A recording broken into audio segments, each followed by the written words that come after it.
waxaa cajiib ah qalbi aan marna iska daynayn inuu bandhigto jacayl qof isaga dhaawacaya.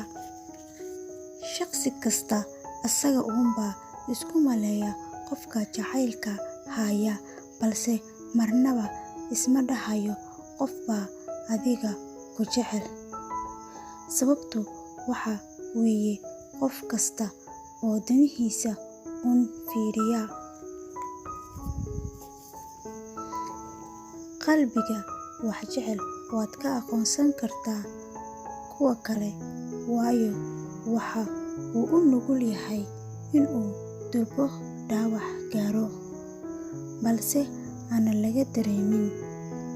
Shaqsiga ku jecel kama cadgoosan karo, mana kula doodi karo aamusnaan mooye.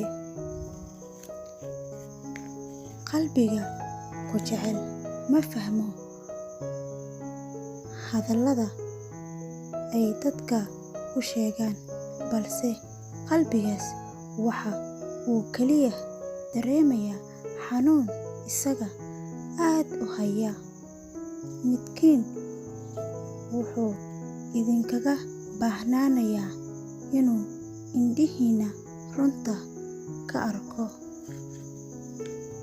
balse adiga aamusnaan ayaa ilmada kaga daadanaysaa. Run ahaantii, balse adiga aamusnaan ayay ilmada kaga daadanaysaa. Sorry.